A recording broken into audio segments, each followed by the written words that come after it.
సమయస్ఫూర్తి. రామాపురం అనే ఊళ్ళో గోవిందుడు అనే పిల్లాడు ఉండేవాడు.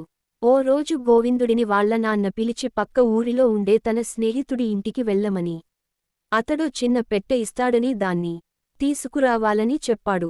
దాంతో గోవిందుడు తండ్రి చెప్పిన గుర్తుల ప్రకారం పక్క ఊరిలో ఉండే స్నేహితుడి ఇంటికి వెళ్ళాడు.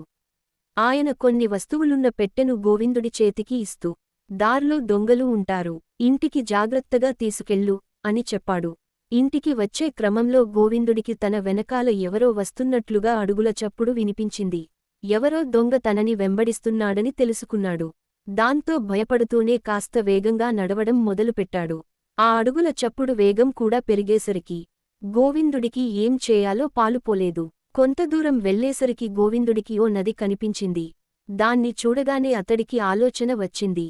వెంటనే నదికి కాస్త పక్కగా ఉన్న పొదల్లోకి తన దగ్గరున్న పెట్టెను విసిరేసి, నది ఒడ్డున నిలబడి, నా పెట్టె నీళ్లలో పడిపోయింది అంటూ గట్టిగా ఏడవడం మొదలుపెట్టాడు.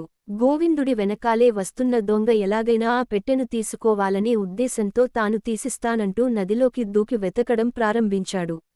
అదే అదను అనుకున్నా గోవిందుడు పొదల్లోకి విసిరిన పెట్టెను తీసుకుని గబగబా అక్కడి నుంచి వెళ్ళిపోయాడు. మరికొన్ని మంచి స్టోరీస్ కోసం నా ఛానల్ సబ్స్క్రైబ్ చేసుకోండి. అలాగే స్టోరీ నచ్చితే లైక్ షేర్ చేయండి. Thanks for watching.